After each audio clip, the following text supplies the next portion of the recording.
Hadirin yang dimuliakan Allah Subhanahu wa ta'ala, semua orang yang di dunia ini punya cita-cita, punya keinginan, ingin bahagia. Laki-laki ingin bahagia, perempuan juga ingin bahagia. Anak-anak ingin bahagia, pejabat ingin bahagia, rakyat pun ingin berbahagia. Tapi selepas dijalani, ternyata dunia itu banyak yang tidak membahagiakan. Orang senang ingin sehat terus, ternyata suatu saat dia akan sakit.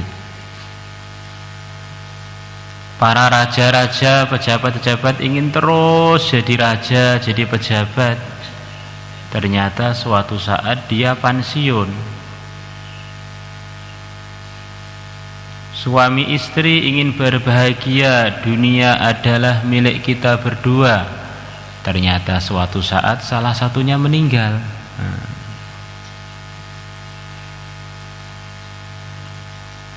Seorang anak dengan ayahnya ingin selalu ketemu, terus dibimbing, terus dirawat. Ternyata kalau enggak ayahnya meninggal duluan, ya anaknya meninggal duluan.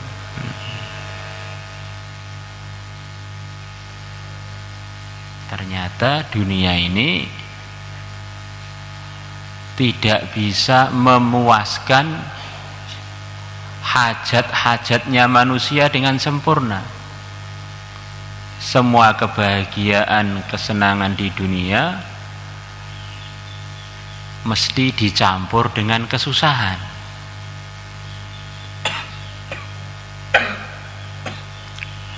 Maka Allah Subhanahu wa ta'ala mengirimkan para anbiya alaihimus salatu wassalam untuk menerangkan kepada umat, menerangkan kepada manusia bahwa segala cita-cita, bahwa segala keinginan, segala kemauan kalian akan terlaksana semuanya bukan di dunia ini. Kalau di dunia ini hanya sebentar. Seumpama diberikan kepada satu orang, tidak akan cukup untuk memuaskan keinginan dia. Apalagi hanya satu kampung, apalagi hanya 10 hektar, apalagi hanya 1 hektar, tambah nggak cukup. Seluruh dunia diberikan kepada Pak Zuhri, nggak cukup untuk menyenangkan Pak Zuhri. Ingin makan semua yang di dunia, banyak makanan enak, sate, gulai, krengsengan, tom yam, tongseng, gulai kepala ikan. Kita makan 1 piring, perut kita sudah penuh. Berarti sekian ribu menu tidak bisa kita makan.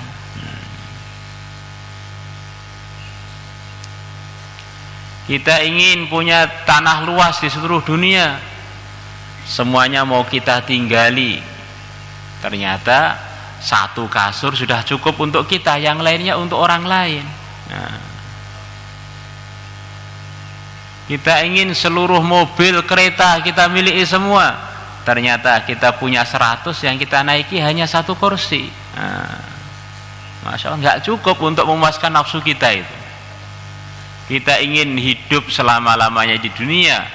Ternyata begitu kita bercermin kaget, berkaca kaget. Loh, perasaan saya taman kanak-kanak ikut taman pendidikan Al-Quran itu baru kemarin. Selepas berkaca ternyata sudah beruban. Gigi saya yang dulu terkenal bagus sekarang sudah mulai rontok.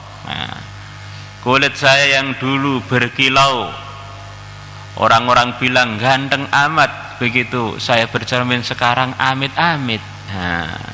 Sudah enggak menarik lagi.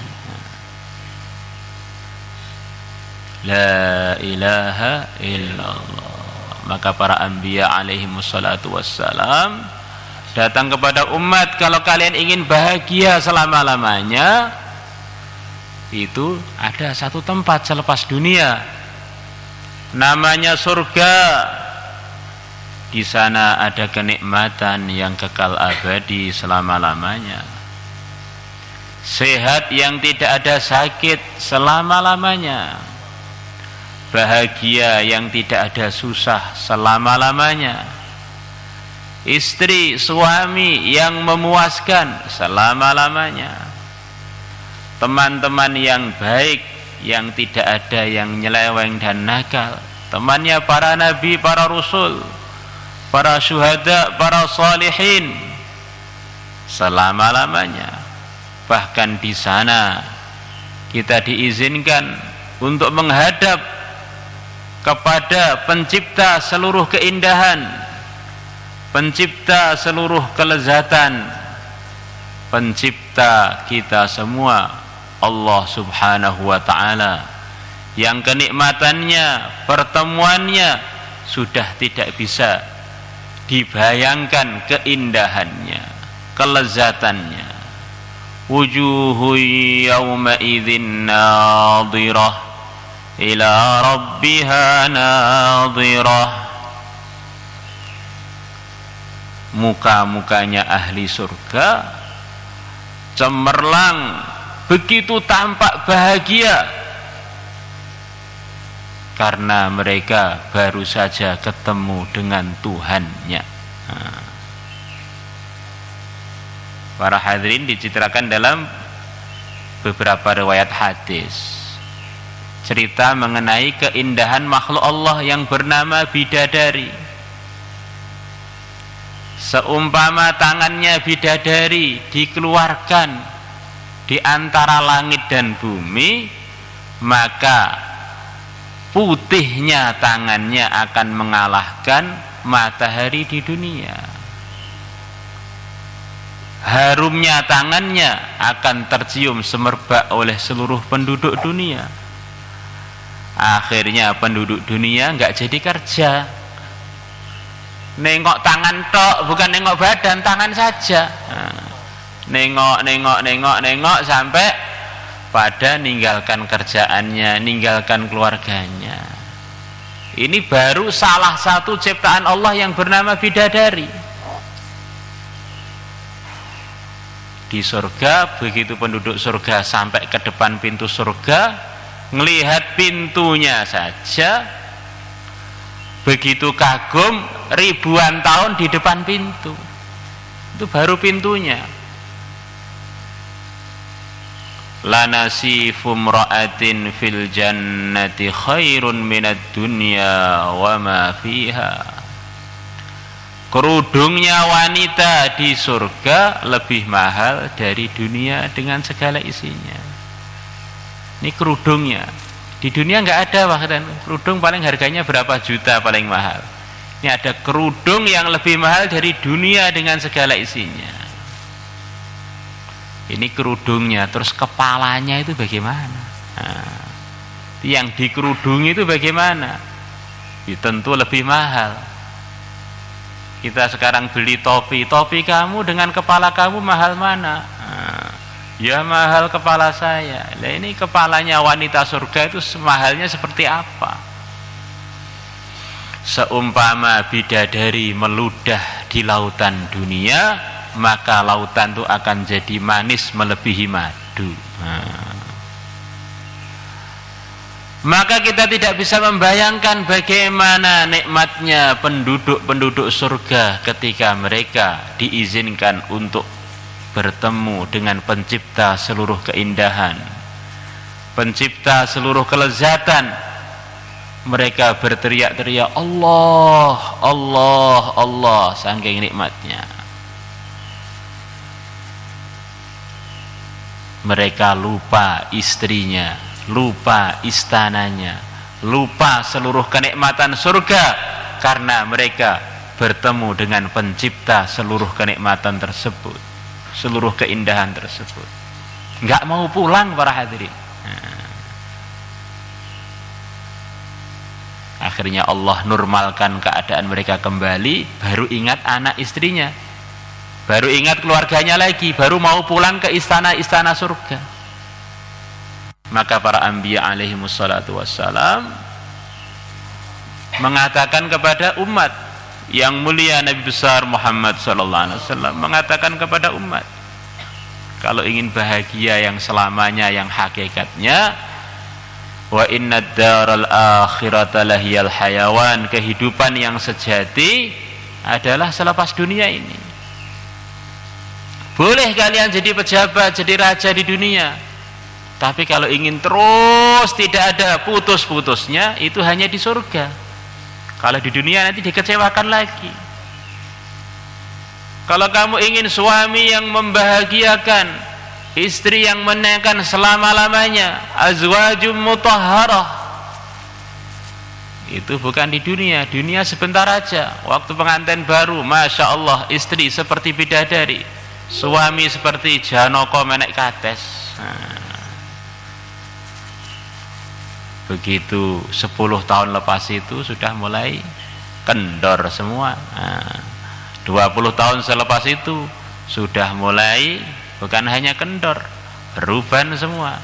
30 tahun selepas menikah sudah bungkuk semua.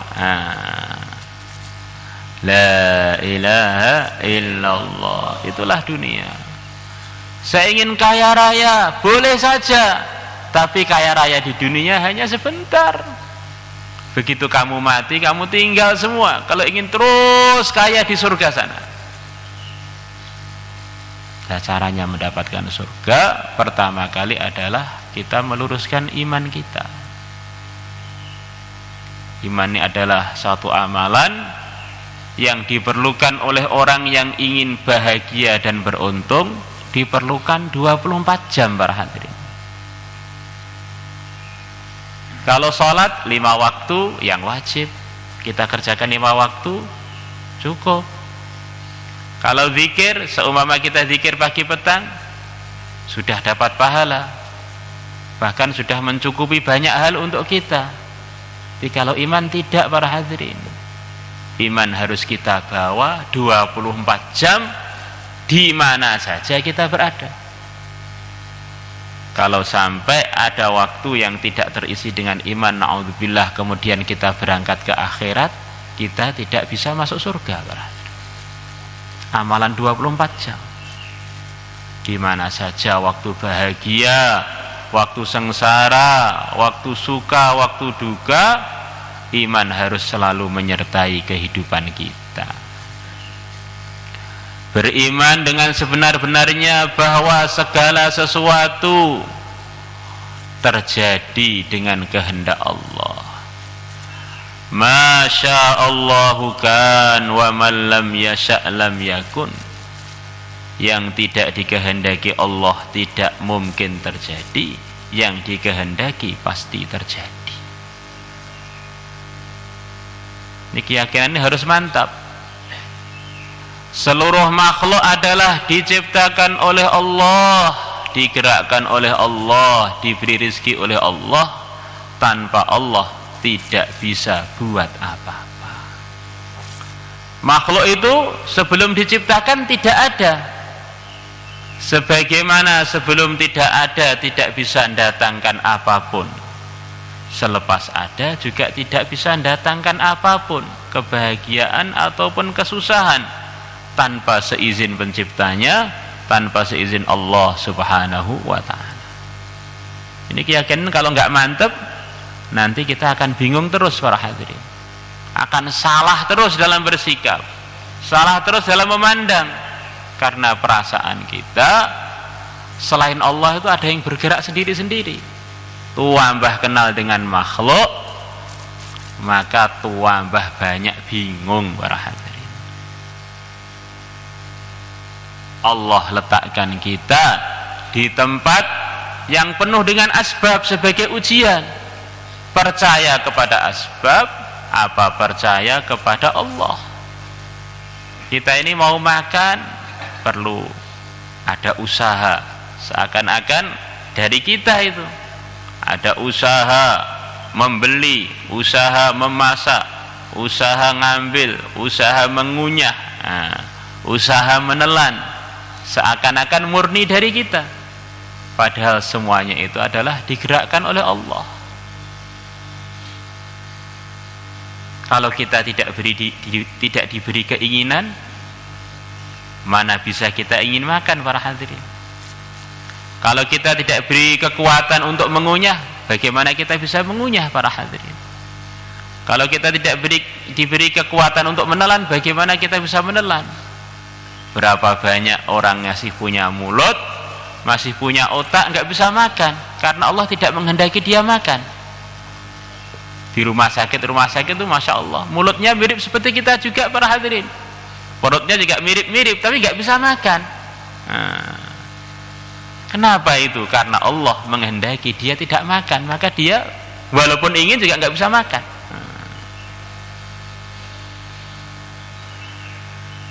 Maka yang mulia Nabi besar Muhammad SAW mengajarkan kepada kita satu kalimat yang Nabi mengatakan kalimat ini adalah merupakan kalimat besar. Siapa yang mengatakannya dapat anugerah besar dan akan jadi keuntungan besar.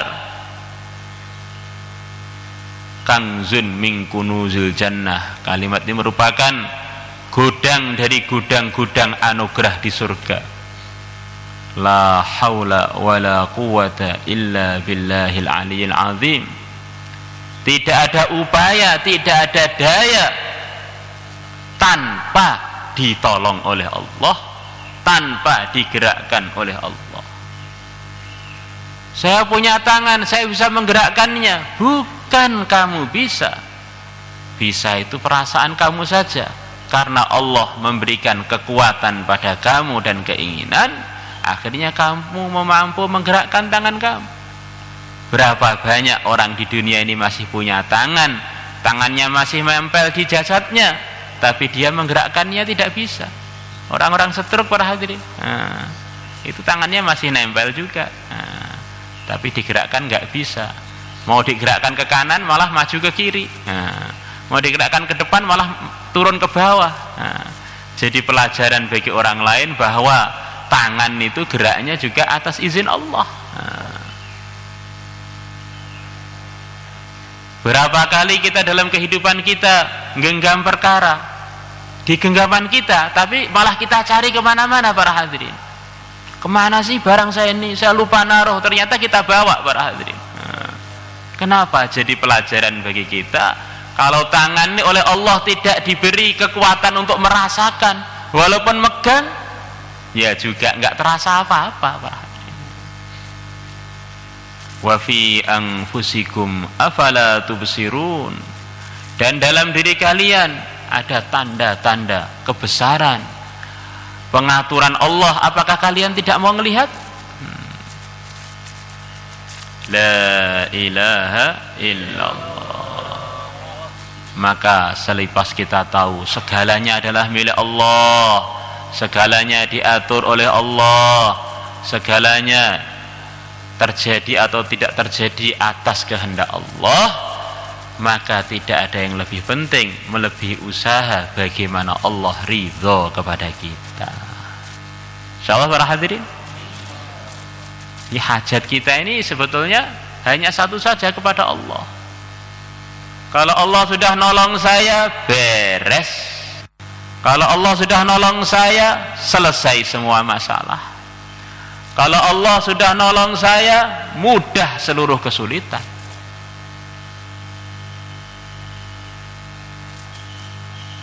Seluruh makhluk ingin nolong saya, kalau Allah tidak berkehendak nolong, mereka tidak bisa buat apa-apa.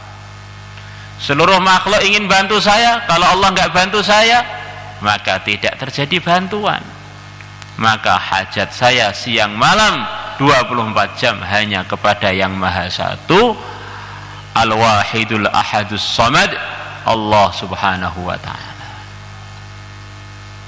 Dan Allah telah memutuskan dengan kudratnya, memutuskan dengan kekuasaannya yang tidak terbatas, bahwa ridhoku hanya kalau kalian ikut dengan utusanku yang mulia Nabi besar Muhammad sallallahu alaihi wasallam.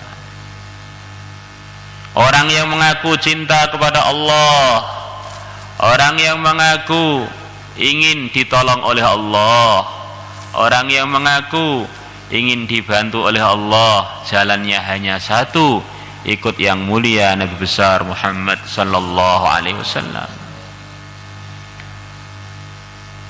Orang-orang datang kepada yang mulia Nabi besar Muhammad sallallahu alaihi wasallam, saya ini cinta kepada Allah dengan sebenar-benarnya, tapi saya nggak siap untuk ikut kamu.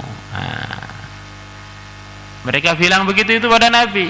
Oh, Allah langsung turunkan ayat Al-Quran. Kalau memang benar-benar cinta kepada Allah, mesti kalian harus ikut aku, ikut kekasihnya Allah yang mulia Nabi besar Muhammad SAW.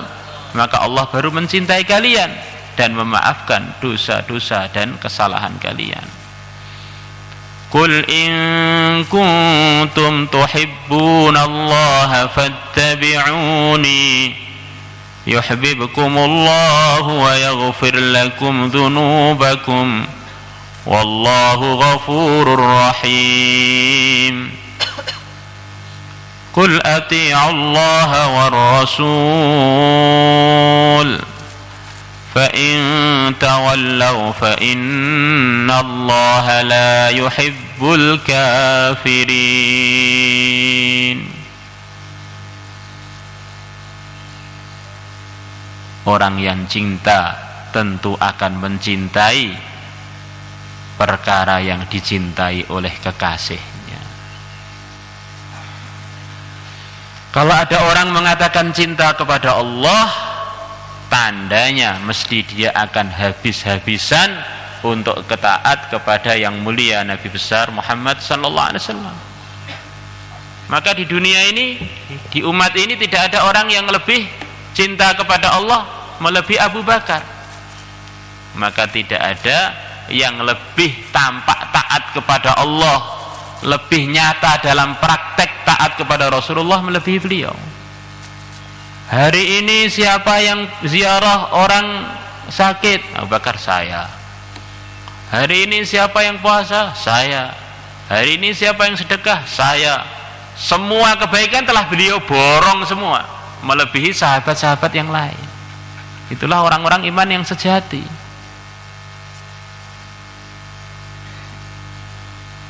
Kalau orang mengatakan iman kepada Allah tapi enggak nerima Rasulullah, ini sebetulnya iman yang belum total.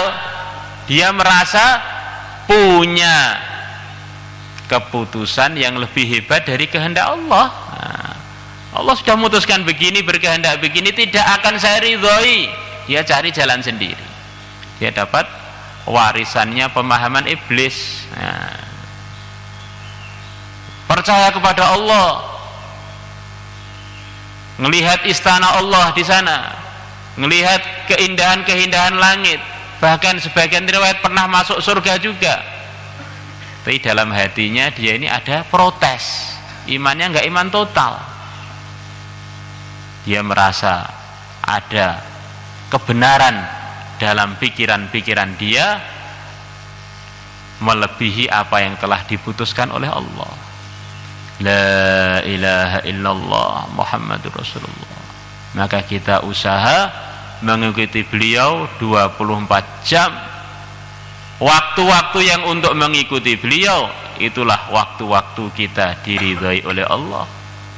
Waktu-waktu yang tidak digunakan untuk ikut beliau, ikut agama yang telah beliau bawa, ini waktu-waktu yang tidak ada jaminan ridhonya Allah. Waktu sengsara kalau Allah tampakkan, waktu merugi, bahkan kegagalan yang sejati ketika orang tidak menggunakan waktunya untuk mengikuti yang mulia Nabi besar Muhammad sallallahu alaihi wasallam. Semua sunnahnya adalah kejayaan, semua yang dicontohkan jaminan surga. Siapa yang ikut aku masuk surga, yang tidak mau ikut aku berarti enggak mau masuk surga. Insyaallah semuanya niat para hadirin. Maka kita jadwal hidup kita mulai pagi sampai tidur, kita sesuaikan dengan apa yang dicontohkan Nabi sallallahu alaihi wasallam melalui pemahaman para ulama-ulama yang ahlinya. Kita tahu Nabi dari para sahabat, kita tahu para sahabat dari para tabi'in, kita tahu para tabi'in dari para ulama-ulama yang ahlinya. Karena ada orang tuh ingin mengikuti Nabi para hadirin, ingin mengikuti Nabi tapi langsung tidak mau melalui para ulama yang ahlinya. Akhirnya jadi keliru, akhirnya jadi banyak salah para hadirin. Seperti orang ingin jadi dokter, tidak mau sekolah di universitas kedokteran, langsung beli buku kedokteran, langsung praktek. Nah, akhirnya jadi dokter palsu, ditangkap polisi. Nah, begitu juga zaman Nabi itu, Nabi bersabda, nanti akan ada orang, pemuda-pemuda bersemangat, pemuda-pemuda bersemangat, yang banyak dari mereka yang hafal Al-Quran. Kalau beribadah, kalian akan melihat mereka lebih panjang ibadahnya melebihi kalian. Jidat-jidat mereka menghitam karena saking lamanya kalau mereka bersujud. Mereka langsung ingin memahami agama tanpa lewat kalian, langsung Quran. Mereka adalah akan jadi penduduk-penduduk neraka, au kama jaa fil hadits.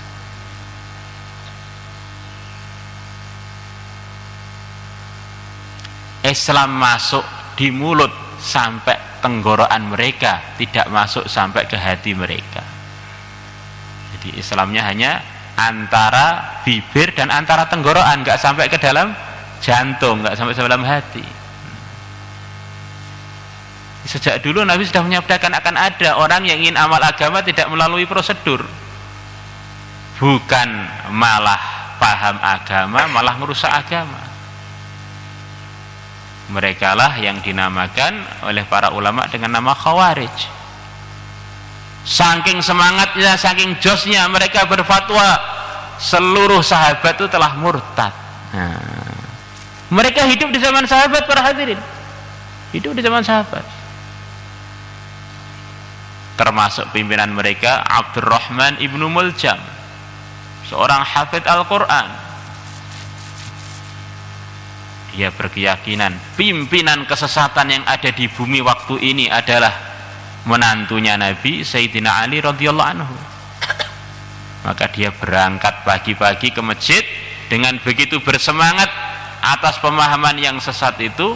Sayyidina Ali dibacok oleh dia sampai dalam sebagian riwayat kepala beliau terbelah, tampak otak beliau.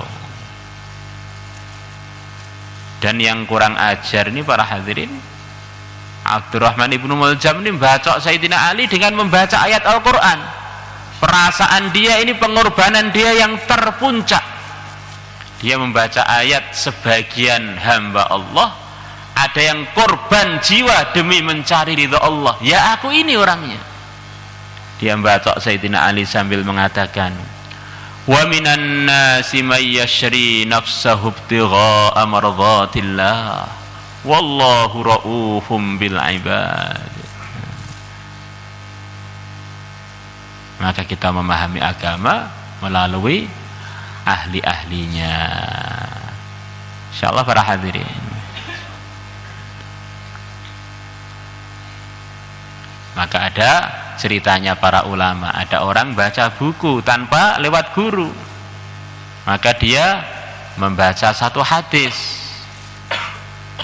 tapi bacanya itu karena nggak ada gurunya, bacanya keliru. Satu hadis yang masyhur, yang biasa teman-teman semuanya tahu mengenai fadilahnya habbatus sauda. Hadis tadi dia baca al-habbatus sauda Al-habbatus sauda shifaa'un min kulli da' illa sam. Habbatus sauda, obat segala penyakit kecuali kematian. Maka karena nggak ada gurunya, kebetulan titiknya ba itu tintanya itu berubah karena kena air atau apa, akhirnya titiknya menjadi seperti dua.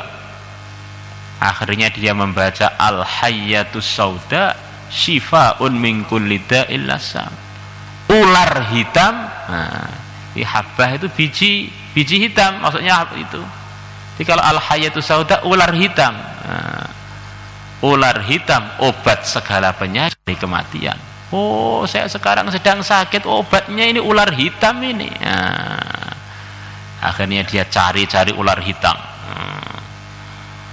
Ular hitam, maka dia makan, bukan malah sembuh, malah mati.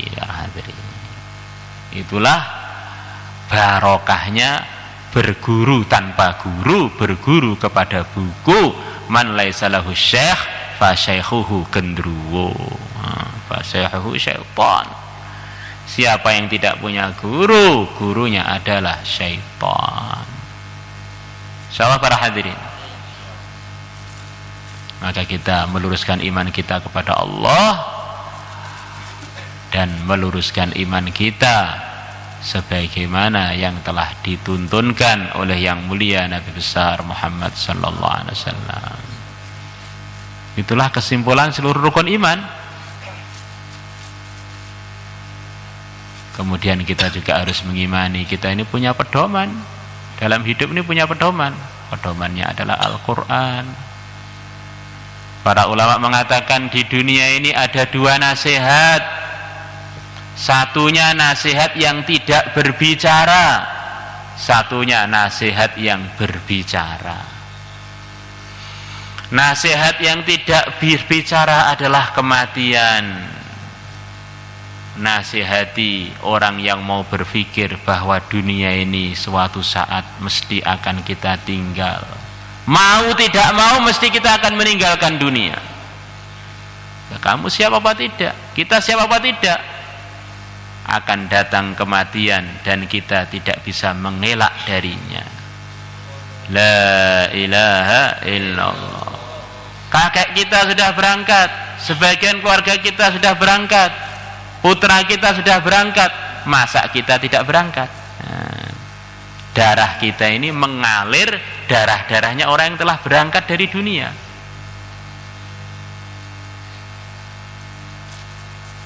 Benih-benihnya orang meninggal ini yang kita bawa. Bahkan sebagian benih kita juga sudah meninggal. La ilaha illallah. Nasihat yang berbicara adalah Al-Quran. Di dalamnya ada ilmunya orang-orang awal, orang-orang akhir. Di dalamnya ada tuntunan-tuntunan yang membimbing kita untuk menuju ridha Allah. Di antara nasihatnya Quran, kita suruh taat kepada Rasulullah. Ati'ullah wa ati'ur Rasul. Taatlah kalian kepada Allah dan Rasulullah Muhammad sallallahu alaihi wasallam. Di antara nasihatnya warka'u ma'ar raki'in, salatnya suruh berjamaah. Jangan salat di rumah, terutama maksudnya para laki-laki. Ibnu Mas'ud mengatakan, kalau laki-laki sholatnya sudah tidak di masjid, sholatnya di rumah, berarti ini laki-laki sesat, para hadirin.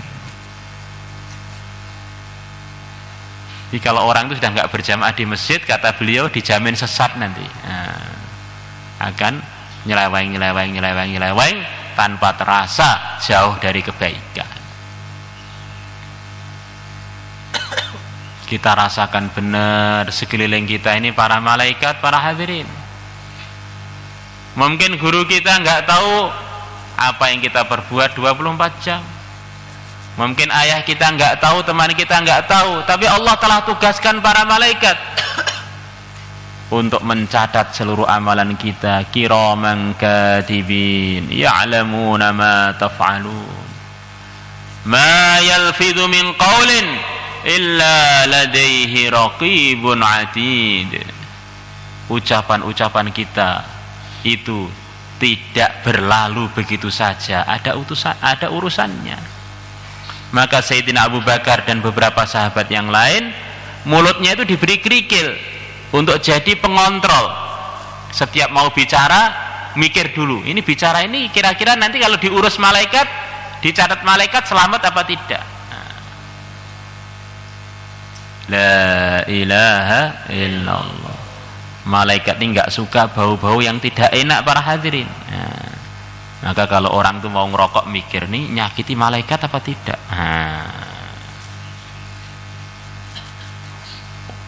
Yang mulia Nabi besar Muhammad SAW pergi ke Masjid Nabawi, ada bau bawang putih, bawang merah dari sebagian orang yang mau sholat. Siapa yang ke masjid bawa bau yang nggak enak ini? Keluar. Maka oleh para sahabat itu, ya Rasulullah yang makan nggak enak itu.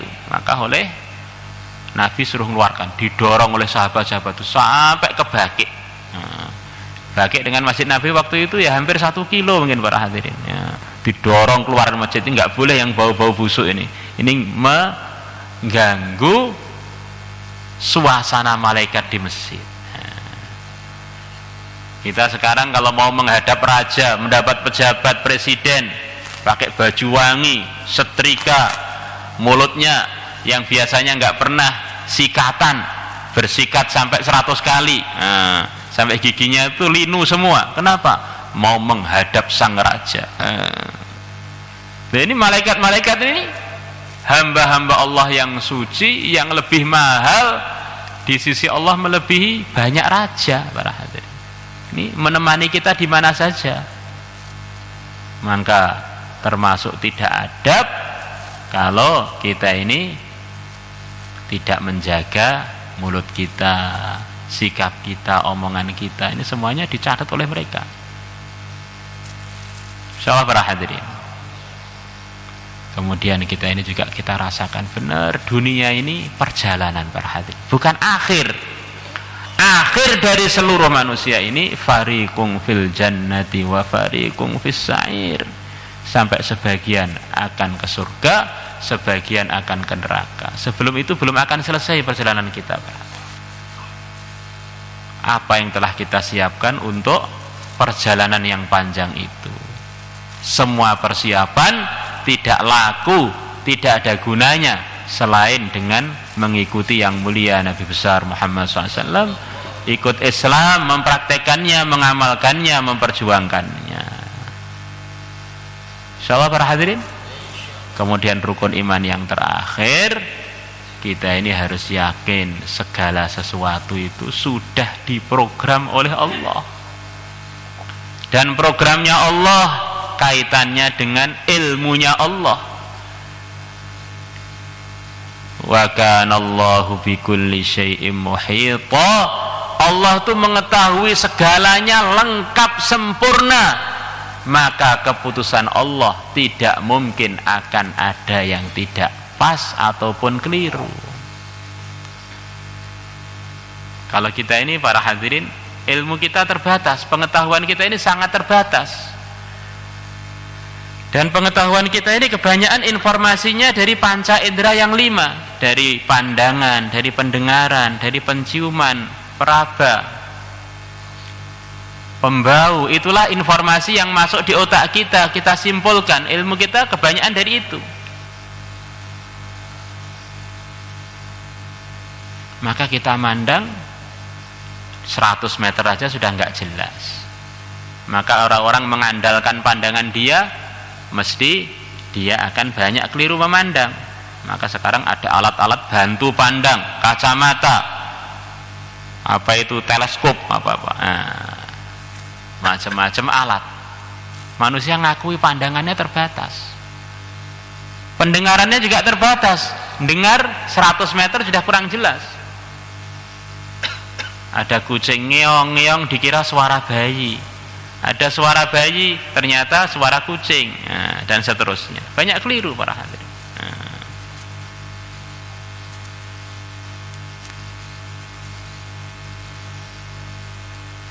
La ilaha illallah. Kita merasa kalau saya dagang ini tak hitung-hitung mesti laba sekian bulan, saya sudah jadi konglomerat, nah, jadi orang koprat, nah, orang kaya raya. Ternyata begitu dikerjakan pengetahuannya keliru, antara pengetahuan dan kenyataan beda, akhirnya malah bangkrut para hadirin. Berapa banyak terjadi begitu itu? Sebab ilmunya manusia terbatas. Menikah perasaannya ini sudah pas 1000% cocok. Begitu qabil tuh nikah, mulai awal ketemu masalah terus. Tiap hari tambah uban satu tahun rata seluruh kepala. Nah, itulah ilmunya manusia terbatas. Kalau Allah itu para hadirin pencipta segalanya, yang mengetahui segalanya, pemilik segalanya, yang program segalanya, yang telah lalu, yang sedang dan yang akan datang, Allah tahu dengan terperinci tanpa ada yang tersembunyi. Maka keputusan Allah tidak mungkin keliru. La ilaha illallah. Dan saya ini diputuskan begini Pak, apa mesti baik untuk saya? Baik, kalau kamu bisa memandang dengan benar, baik.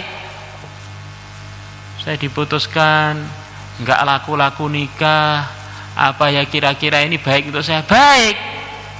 Mungkin saja kalau kamu cepat laku nikah, malah jadi semrawut kehidupan kamu. Maka ada seorang ulama cerita, ada seorang yang oleh Allah telah dibuka hikmahnya takdir. Ini segalanya dari Allah, mesti di dalamnya ada kebaikan yang kita tidak tahu. Ada orang punya anjing, punya keledai, punya rumah dan keluarga. Punya dia ya keledai satu itu aja, anjing satu itu aja untuk jaga rumah, untuk berburu. Maka tiba-tiba anjingnya mati. Maka begitu anjingnya mati, dia langsung bilang, alhamdulillah anjing saya mati. Maka istrinya, ini kata sebagian ulama, wanita itu memang diuji oleh Allah, perasaannya itu lebih tajam, lebih peka dari laki-laki. Maka spontannya begitu juga, belum mikir sudah ngomong duluan. Perasaannya mendahului iman dan otaknya kadang-kadang. Lah anjing mati ini yang untuk jaga rumah, untuk berburu cari makan, kok kamu bilang alhamdulillah, itu gimana sih suamiku? Maka istrinya bilang, ini sudah keputusan Allah, mesti terbaik. Allah lebih tahu. Terbaik gimana? Nyatanya mati kok terbaik. La ilaha illallah. Maka kemudian keledainya mati lagi. Suaminya bilang lagi alhamdulillah. Istrinya tua mbah nggak paham. Anjing mati bilang alhamdulillah, keledai mati bilang alhamdulillah. Suami kok bloon banget sih, memahami apa-apa enggak, cerdas, telmi, telat mikir. La ilaha illallah. Istriku, ini keputusan Allah, mesti terbaik ini. Akhirnya benar apa yang dibaik sangkakan oleh suaminya. Datanglah perampok, semua rumah dirampas hartanya, dirampok keluarganya, kecuali keluarga dia. Karena perasaannya perampok, rumah dia nggak ada penghuninya, anjingnya nggak ada, keledainya nggak ada, dianggap rumah kosong. Malah dia dengan istrinya selamat. Selepas itu bilang pada istrinya, loh bener kan, husnudzon pada keputusan Allah. Saya ini kok melarat terus, Pak, yang bagus kamu tuh ya begitu itu. Nanti kalau kaya malah gaya nanti. Kalau mobilnya bagus malah gak ke markas, perginya ke karaoke sana. Pergi ke markas males, saya ini orang kaya kok pergi ke markas, markasnya keramik aja nggak ada.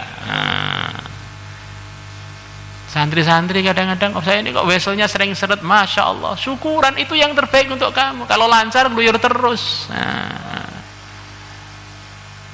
Lah kalau ditakdirkan keburukan, Pak, kalau dilihat dari segi yang mentakdirkan Allah, tetap ada kebaikan. Dari segi kita hamba, kita bertaubat karena itu perintah Allah. Kita diperintahkan untuk yakin kepada takdir semuanya dari Allah. Itu salah satu perintah Allah. Kita juga diperintahkan untuk bertaubat. Itu juga salah satu perintah Allah. Maka orang iman yang sempurna melaksanakan seluruh perintah Allah. La ilaha illallah. Orang ditakdirkan kafir, kemudian masuk neraka, masa itu baik, Pak? Iya. Kalau Allah tampakkan orang-orang kafir itu seperti kotoran, bahkan lebih buruk dari kotoran. Masa kotoran mau dimasukkan di istana dari mutiara, dari intan, emas dan perak? Ya nggak cocok. Maka datanglah seorang sahabiah kepada yang mulia Nabi besar Muhammad sallallahu alaihi wasallam. Ya Rasulullah, anak saya yang mati dalam keadaan kufur, belum Islam, gimana keadaan mereka? Nabi bersabda, mereka semuanya di neraka. Maka wanita tadi, susah di neraka, seperti nggak terima. Maka Nabi bersabda, jangan begitu. Seumpama kamu tahu siapa hakikatnya anakmu, kamu tentu akan ridho dengan keputusan Allah. Maka Mullah Ali Qari yang sering disebutkan dalam Fadilah Amal itu menyebutkan, mengulas hadis takdir itu. Beliau mengatakan kurang lebihnya, kalau Allah tampakkan orang-orang yang ditakdirkan masuk neraka itu seperti kotoran, bahkan lebih buruk. Maka walaupun dari kita keluarnya sebagai anak, sebagai cucu, sebagai abang, sebagai adik, sebagai ayah, kita akan ridho 100% untuk membuang kotoran itu. Ada orang saking sayangnya dengan dirinya, dia punya wadah khusus. Wadah apa? Wadah kotoran. Ini kotoran saya, akan saya buat sop. Ini kotoran saya, akan saya bawa tidur di istana saya. Ini kotoran saya, akan saya bawa, saya kumpulkan dengan baju-baju pengantin saya. Orang gila para hadirin. Begitu juga kalau Allah buka kerabat-kerabat kita yang kafir, kerabat-kerabat kita yang tidak dipilih jadi buruk dari itu para hadirin. Maka begitu masuk neraka, kita tahu hakikatnya, wis pantes nggonmu ning neraka kono, tempat kamu di neraka itu nggak cocok dimasukkan istana di surga. La ilaha illallah. Inilah rukun iman yang 6 itu para hadirin. Iman kepada Allah dan Rasulnya, iman kepada kitabnya, iman kepada para malaikatnya, iman akan adanya negeri akhirat, iman bahwa segala sesuatu telah ditentukan, diputuskan oleh Allah, dan keputusan Allah mesti yang terbaik. Bukan nyuruh kita berputus asa, bukan. Usaha disertai pasrah, usaha disertai perasaan, ini perintah Allah. Usaha disertai dengan rengean, semoga Allah terima. Maka untuk itu semua kita perlu meluangkan waktu. Siapa yang siap keluar, meluangkan waktu untuk perbaikan imannya, amalnya, ikutnya dengan Rasulullah sallallahu alaihi wasallam, silahkan ditafakat oleh Pak Zuhri. Monggo. Insyaallah, monggo.